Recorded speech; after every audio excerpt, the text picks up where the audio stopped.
सबसे पहले है प्रायिकता। प्रायिकता की परिभाषा है जब किसी घटना के घटित होने की संभावना, जब किसी घटना के घटित होने की संभावना को संख्यात्मक रूप में व्यक्त किया जा सके तो उसे हम प्रायिकता कहते हैं।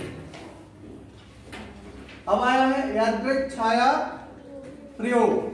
यादृच्छिक छाया प्रयोग ऐसे प्रयोग जिनकी निश्चित परिणाम नहीं हो, ऐसे प्रयोग जिनके निश्चित परिणाम नहीं हो यादृच्छिक छाया प्रयोग कहलाते हैं। पूरक घटनाएं, तो पूरक घटनाएं वे कहलाती हैं घटना घटित होने की प्रायिकता और घटना न घटित होने की प्रायिकता।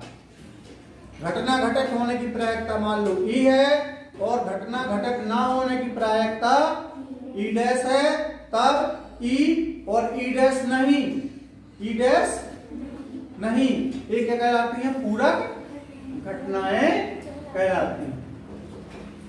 अब आता है संपर्क पर्याय। जब किसी यादृच्छिक छाया प्रयोग में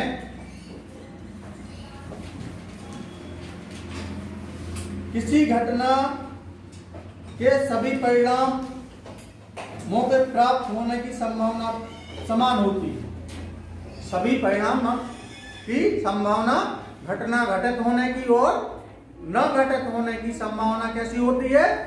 समान होती है, तो इसे हम संप्रयोग, संप्रायक प्रयोग कहते हैं, संप्रायक कहते हैं।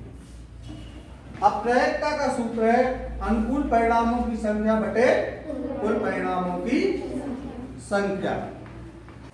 असंभव घटना, जिस घटना की प्रायिकता शून्य होती है अर्थात उस घटना का घटित होना असंभव है, घटना का घटित होना उसे हम असंभव घटना कहते हैं। अब निश्चित घटना, जिस घटना का निश्चित हो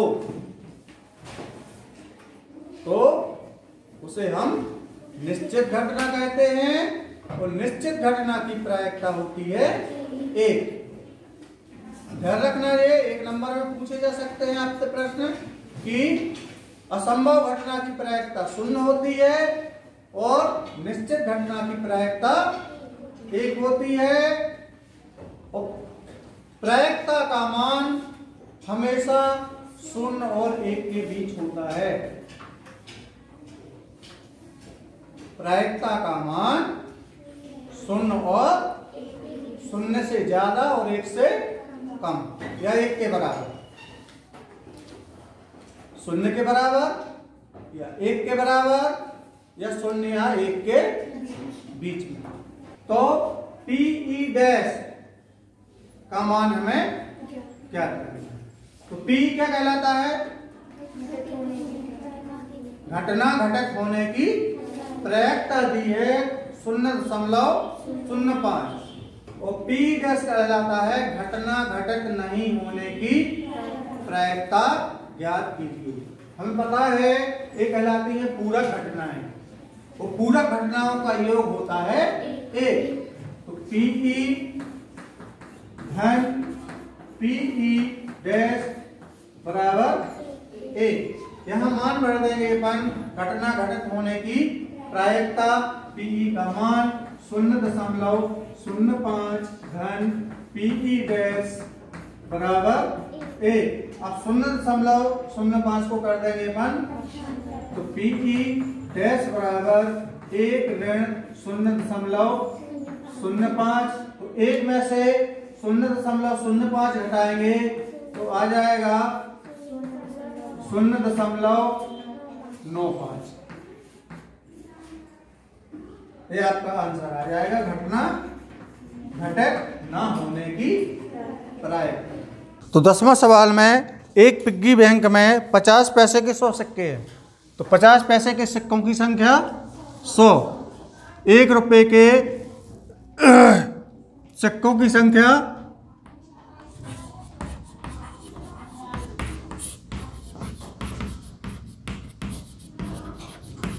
कितनी है? 50। 2 रुपए के सिक्कों की संख्या कितनी है? 20। और 5 रुपए के सिक्कों की संख्या कितनी है? 10। यदि पिग्गी बैंक को हिलाकर उल्टा करने पर कोई एक सिक्का गिरने के परिणाम संप्रायक हैं तो इसकी क्या प्रायिकता है कि वह गिरा हुआ सिक्का 50 का होगा? हमें निकालना है 50 पैसे के सिक्के की प्रायिकता।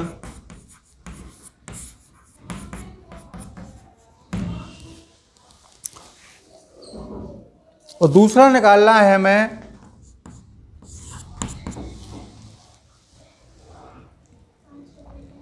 5 रुपए का नहीं होगा के सिक्के के ना होने की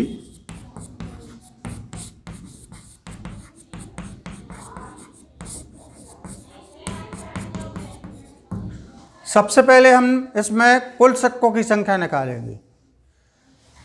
कुल सिक्कों की संख्या मतलब कुल सिक्कों की संख्या मतलब कुल परिणामों की संख्या।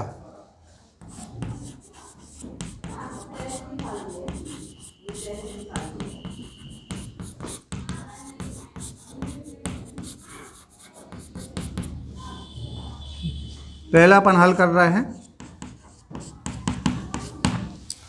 तो कितने हो गए सिक्के? 100, 50, 150, 170 और 180 सिक्के हैं। अब हमें निकालना है 50 पैसे के सिक्के की 50 पैसे के सिक्कों की संख्या।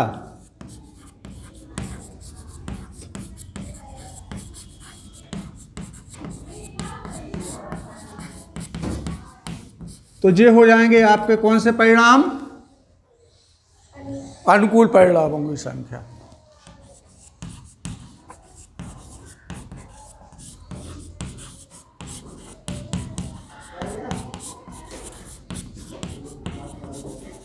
कितने हैं? 100। तो प्रायिकता का सूत्र लगा देंगे P बराबर NE बटे, ऐसा भी लिख सकते हैं और वैसा भी लिख सकते हैं कि प्रायिकता बराबर अनुकूल परिणामों की संख्या बटे कुल परिणामों की, इसमें मान भर दो। तो PE बराबर 100 बटे कितने? 100। अनुकूल परिणाम है 100, कुल परिणाम है, अब इसको काट लेंगे, एक पीछे का शून्य कट गया, अब 2 से कट जाएंगे, 2 पंचे 10, 2 इनाम, तो PE बराबर आ गया कितना? 5 बटे, जी क्या की प्रायिकता आ गई? 50 पैसों के सिक्कों की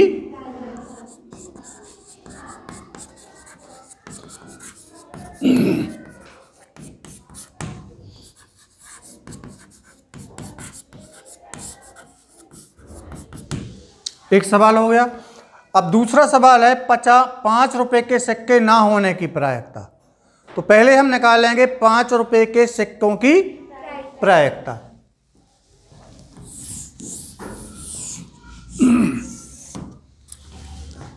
तो 5 रुपए के सिक्कों की संख्या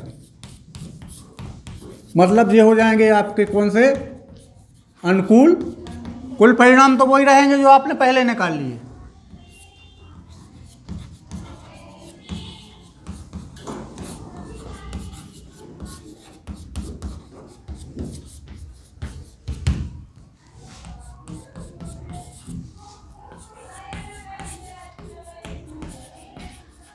कितने हैं 5 रुपए के सिक्के?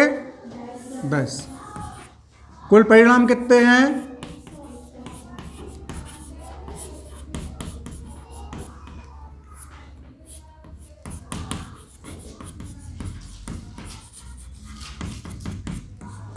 बराबर 180। फिर वही सूत्र लगाएंगे प्रायिकता का, तो P बराबर NE बटे NS, अनुकूल परिणामों की संख्या बटे, तो PE बराबर 10 बटे 0 से 0, तो PE बराबर क्या आ गया? 1 बटे 18। तो ये आ गई आपकी 5 रुपए के सिक्के होने की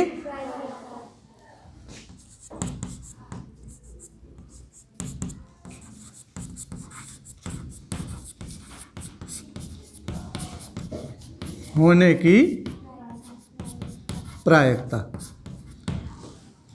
अपन मान लेंगे ये 5 रुपए के सिक्के ना होने की प्रायिकता क्या हो जाएगी? PE dash. 5 रुपए के सिक्के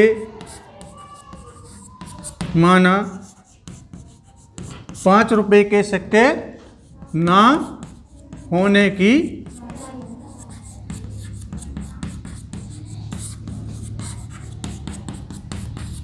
क्या मान लेंगे अपन? PE dash. और हमें सूत्र पता है PE धन PE डैश बराबर 1। तो PE का मान कितना निकला अपना? ये 5 रुपए वाला 1 बटे, तो 1 बटे 18 धन PE डैश बराबर 1। तो PE डैश बराबर 1 अब 1 बटे 18 को क्या कर देंगे? तो धन के तो हो जाएंगे ऋण के, तो 18 एकम 18 में से 1 घट जाएगा, 17 बटे 18। ये आ जाएगी आप 5 रुपए के सिक्के ना होने की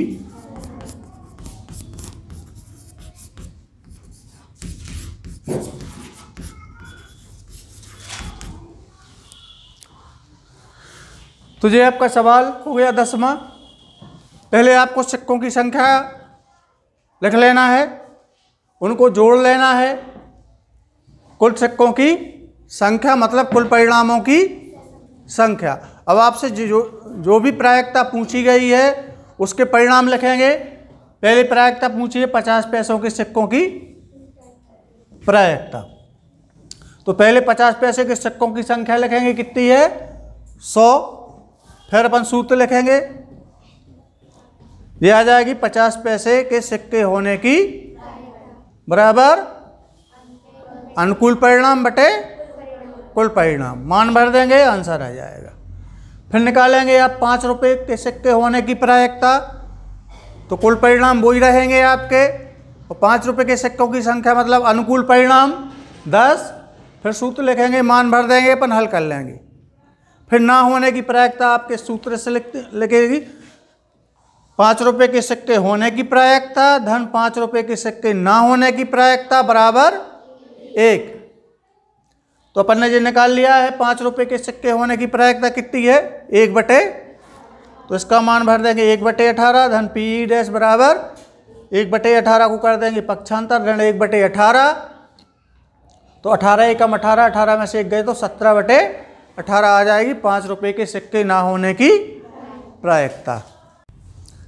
13वां सवाल, एक पांसे को एक बार फेंका जाता है। पांसा देखना आपने इस प्रकार का होता है। पांसे में कितने अंक होते हैं? 6। हर फलक पे एक एक अंक लिखा होता है। एक फलक पे 1, दूसरे फलक पे 2, तीसरे फलक पे 3, चौथे फलक पे 4, 5वें फलक पे 5 और 6वें फलक पे 6। अगर आप इन संख्याओं को गिने तो कितनी हो जाएंगी? 6। अब उनने पूछी है एक अभाज्य संख्या आने की प्रायिकता। दूसरे नंबर पे पूछी है 2 और 6 के बीच स्थित कोई संख्या की, और तीसरे नंबर पे पूछा है एक विषम संख्या आने की प्रायिकता। तो सबसे पहले हम लिखेंगे एक अभाज्य संख्या आने के परिणाम या अनुकूल, वे कौन से परिणाम हो जाएंगे आपके? अनुकूल परिणाम। तो 1 से 6 तक में ऐसी कौन कौन सी संख्याएं हैं जो अभाज्य हैं? एक अभाज्य संख्या नहीं मानी जाती, ध्यान रखना, एक को अभाज्य संख्या नहीं माना जाता। कौन कौन सी हैं? 2, 3, 5। 2, 3, 5। तो कुल कितने परिणाम हो जाएंगे? 1, 2, 3। अनुकूल परिणाम 3। अनुकूल परिणाम कितने हैं? कुल परिणाम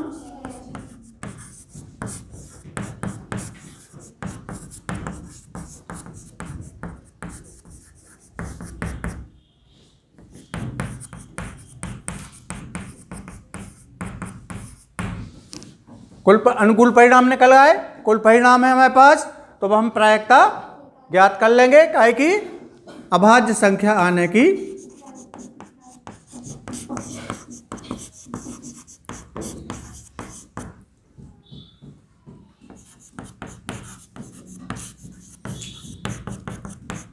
पी एन ई बटे एन एस, पी ई बराबर एन ई बटे एन एस। मान भर देंगे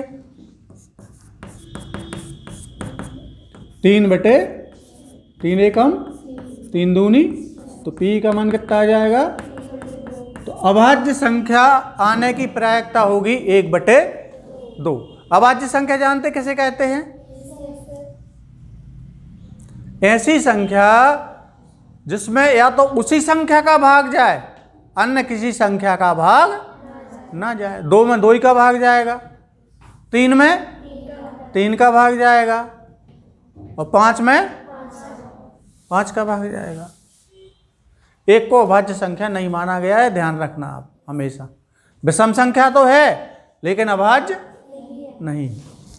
अब दूसरा है 2 से 6 के बीच स्थित कोई संख्या की प्रायिकता। अब 2 से 6 के बीच इसमें कौन कौन सी संख्याएं हैं? 3, 4, 5। तो ये हो जाएंगे आपके 2 से 6 के बीच आने वाले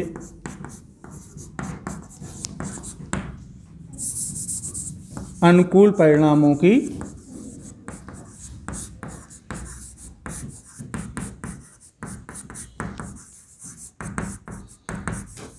ये कहलाता है आपका एन ई। क्या कहलाता है? N E. ये लिख दिए, मिटा दिया था। तो कौन कौन सी आएंगी? 3, 4, 5। तो कुल कितने हो जाएंगे ये? 3। संख्याएं कितनी हो जाएंगी? कुल परिणाम तो 6 ही रहेंगे। कुल परिणामों की संख्या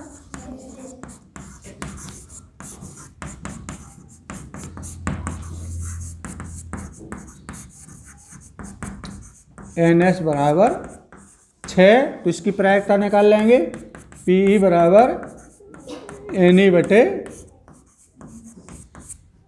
तो 3 बटे, इसका उत्तर भी क्या आ जाएगा? 1 बटे 2। अब विषम संख्या आने की प्रायिकता, इसमें विषम संख्याएं कौन कौन सी हैं?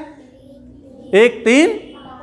तो आप लिख लेंगे विषम संख्या आने वाले परिणाम या अनुकूल परिणामों की 1, 3, 5। तो कुल 3 हो जाएंगे, कुल परिणाम 6 हो जाएंगे, उसका उत्तर भी 1 बटे 2 आ जाएगा। ठीक है, तो तीसरा आप लोग कर लेना।